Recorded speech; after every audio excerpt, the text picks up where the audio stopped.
اعوذ باللہ من الشیطان الرجیم، بسم اللہ الرحمن الرحیم۔ لاکھوں کروڑوں اربوں خربوں درود و سلام محمد و آل محمد پر۔ السلام علیکم ورحمۃ اللہ وبرکاتہ۔ معزز ناظرین و سامعین، آج کا بلاگ میں ہم امراض چشم یعنی کہ آنکھوں کے مرض کے متعلق پڑھیں گے، آنکھوں کی بیماریوں کے متعلق۔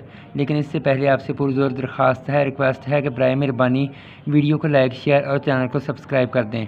اللہ پاک آپ کو پہ لاکھوں کروڑوں اربوں خربوں رحمتیں فرمائے۔ اللہ پاک آپ کو اپنے حفظ و امان میں رکھے۔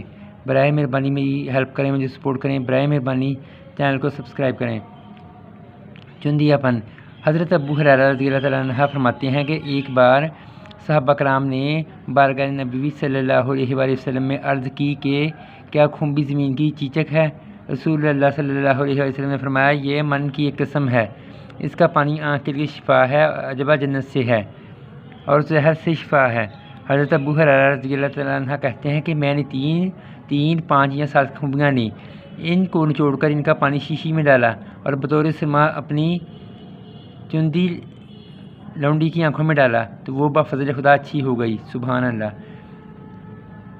علماء طب فرماتے ہیں کہ خنبی ایک خرد نباتات جو موسم برسات میں اگتی ہے۔ خرد نباتات کہتے ہیں جو اپنے آپ ہی بغیر بیج کے یعنی کہ اگے کی 3 قسمیں ہیں: سیاہ، سرخی مائل، سفید۔ بالکل سفید پہلی قسم یعنی سیاہ زہریلی ہوتی ہے، دوسری قسم یعنی سرخی مائل سفید یہ بھی نقصان دہ ہوتی ہے، البتہ تیسری قسم بالکل سفید استعمال کی جاتی ہے۔ اس حدیث مبارکہ میں اسی تیسری خنبی کا ذکر ہے۔ اس میں سواوی اور بلغمی مزاج کچھ زیادہ ہوتا ہے، اس لیے اگر پکا کر یا تل کر کھائی جائے تو ساتھ سیاہ زیرہ، دار چینی، لونگ، مرچ، گرم مسالہ جات ضرور استعمال کریں، ورنہ بلغمی اور سواداوی امراض کا اندیشہ ہوتا ہے۔ من وہ کھانا ہے جو حضرت موسیٰ علیہ السلام کی امت پر میدان تحیہ میں آسمان سے نازل ہوا تھا۔ آشوب چشم۔ علامہ عبد الرحمن صفوری نقل فرماتے ہیں کہ حضور نبی کریم صلی اللہ علیہ وآلہ وسلم نے آشوب چشم کا علاج ٹھنڈے پانی کے چھینٹے مارنے سے فرمایا۔ سبحان اللہ۔ کمزوری نظر۔ حضرت ابن عباس رضی اللہ تعالیٰ عنہ راوی ہیں کہ حضور نبی کریم صلی اللہ علیہ وآلہ وسلم نے ارشاد فرمایا، عصمت سرما آنکھ میں ڈالا کرو، اس لیے کہ آنکھ کی روشنی کو بھی تیز کرتا ہے اور پلکیں خوب اگاتا ہے۔ حضرت ابن عباس رضی اللہ تعالیٰ عنہ نے فرمایا کہ حضور اکرم صلی اللہ علیہ وآلہ وسلم کے پاس ایک سرما دانی تھی جس میں ہر رات 3 سلائی دونوں آنکھوں میں ڈالا کرتے تھے۔ ترمذی شریف۔ سبحان اللہ۔ موعظت۔ عصمت کے متعلق قبل ازیں اس کتاب کے صفحہ نمبر 101 پر وضاحت گزر چکی ہے۔ اگر عصمت نہ ملے تو سادہ سرما سرمدانی میں ڈالیں اور 1 عدد لونگ بمہ پھول لے کر اس پر 41 بار آیت الکرسی اول آخر 11 بار دوشی پڑھ کر دم کریں اور سالم لونگ بمہ ٹوپی سرما دانی میں ڈال دیں اور روزانہ رات سونے سے قبل سنت خیال کرتے ہوئے 3 سلائی دونوں آنکھوں میں ڈالیں۔ ہر 21 روز بعد اسی طرح دم کر کے نیا لونگ ڈال دیں اور پہلا نکال دیں۔ اگر پابندی سے یہ سرما استعمال کیا جائے تو بفضل خدا کمزوری نظر دور ہو جائے گی اور عینک کی عادت چھوٹ جاتی ہے۔ مجرب ہے۔ حفاظت چشم کا لاجواب عمل۔ جو کوئی شخص نماز پنجگانہ کے بعد آیت الکرسی پڑھے اور جب والا یعودہ حفظہما پر پہنچے تو اپنے ہاتھوں کے 10 ناخنوں کو دونوں آنکھوں پر رکھے اور 11 بار یہی کلمہ دہرائے، آخری مرتبہ وَهُوَ الْعَلِيُّ الْعَظِيمُ پڑھ کر اپنے ناخنوں پر دم کرے اور آنکھوں پر پھیرے تو انشاءاللہ تعالیٰ کبھی اندھا نہ ہوگا۔ نیز حضرت علی المرتضیٰ کرم اللہ وجہ کریم سے مروی ہے کہ ہر نماز کے بعد آیت الکرسی پڑھنا حصول جنت کا باعث ہے۔ سبحان اللہ۔ موعظت۔ حضور نبی کریم صلی اللہ علیہ وسلم نے دعا کے ساتھ ساتھ پرہیز کا بھی حکم فرمایا۔ حضرت صہیب رومی رضی اللہ تعالیٰ عنہ فرماتے ہیں کہ بارگاہ رسالت میں مآب صلی اللہ علیہ وآلہ وسلم میں حاضر ہوا تو نبی کریم صلی اللہ علیہ وآلہ وسلم کے سامنے روٹی اور کھجوریں رکھی ہوئی تھیں۔ حضور نبی کریم صلی اللہ علیہ وآلہ وسلم نے مجھے فرمایا، قریب آؤ اور روٹی کھاؤ۔ میں نے کھجور اٹھائی اور کھانے لگا۔ اس پر رسول اللہ صلی اللہ علیہ وسلم نے فرمایا، کیا تم کھجور کھاتے ہو جبکہ تمہیں آشوب چشم ہے؟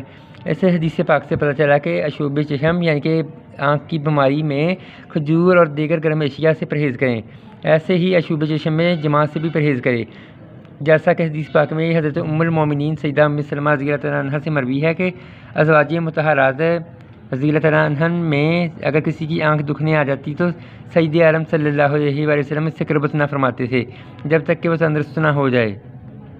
چہرے کی چھائیاں داغ دھبے۔ حضرت ام سلمہ فرماتی ہیں کہ جب حضرت ابو سلمہ رضی اللہ تعالیٰ عنہ کا انتقال ہوا تو رسول اللہ صلی اللہ علیہ وآلہ وسلم میرے یہاں تشریف لائے۔ میں نے اس وقت چہرے پر الوا لگا رکھا تھا۔ آپ صلی اللہ علیہ وآلہ وسلم نے فرمایا ام سلمہ یہ کیا ہے؟ میں نے عرض کیا الوا ہے، اس میں خوشبو نہیں ہے۔ اس پر حضور نبی کریم صلی اللہ علیہ وسلم نے فرمایا یہ چہرے کو صاف اور خوبصورت بناتا ہے، اس لیے اگر لگانا ہو تو رات کو لگایا کرو، اور دن میں لگانے سے منع فرمایا، اور فرمایا کہ خوشبو اور مہندی سے بال نہ سنوارو۔ میں نے عرض کیا کہ کنگھا کرنے کے لیے کیا چیز سر پر لگاؤں؟ ارشاد فرمایا کہ بیری کے پتے سر پر تھوپ لیا کرو۔ ابو داؤد نسائی۔ یہ اس لیے عرض کیا کہ سرور کائنات صلی اللہ علیہ وآلہ وسلم نے ایام عدت میں خوشبو لگانے سے منع فرمایا۔ نمبر 2، موجودہ زمانے میں چہرے کے داغ دھبے کیل چھائیاں دور کرنے کے لیے بڑے بڑے جتن کیے جاتے ہیں۔ اگر تمام لوشنوں کی بجائے صرف ایلوویرا استعمال کیا جائے تو خاطر خواہ فائدہ ہوگا۔ حدیث پاک کے آخر میں بیری کے پتوں سے بال دھونے کا حکم فرمایا ہے۔ علماء طب کے نزدیک بیری کے پتوں سے سر دھونے سے بال لمبے، ملائم اور خوشنما ہو جاتے ہیں۔ سبحان اللہ۔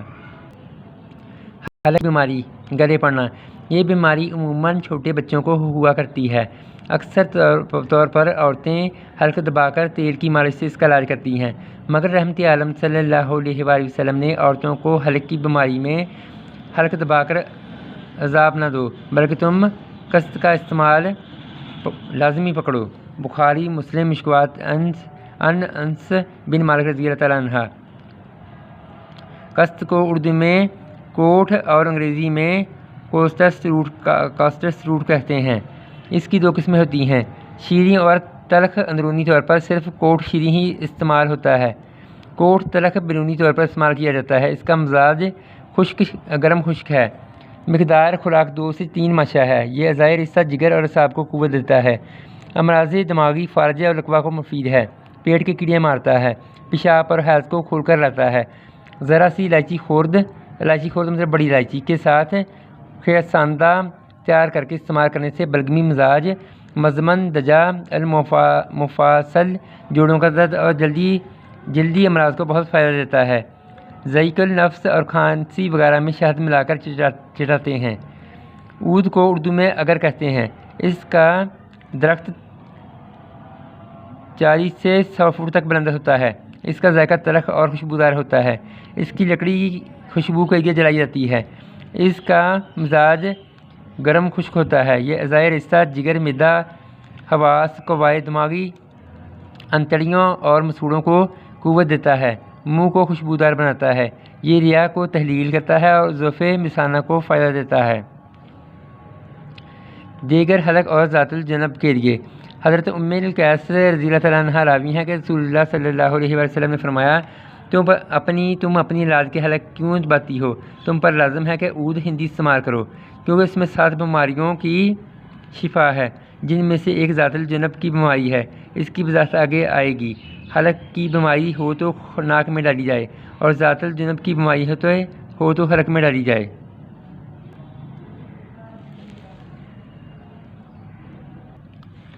معزز ناظرین و سامعین، آپ سے پرزور درخواست ہے کہ برائے مہربانی آج کا ولاگ یہیں پہ ختم کرتے ہیں۔ آپ سے پرزور درخواست ہے، ریکویسٹ ہے، التماس ہے کہ برائے مہربانی ویڈیو کو لائک، شیئر اور چینل کو سبسکرائب کر کے میری ہیلپ کریں، مجھے سپورٹ کریں۔ اللہ پاک آپ کو اپنے حفظ و امان میں رکھے۔ اللہ پاک آپ پہ لاکھوں کروڑوں اربوں خربوں رحمتیں فرمائے۔ انشاءاللہ اگلے ولاگ میں پھر آئیں گے، تب تک کے لیے اجازت دیجیے۔ اللہ حافظ۔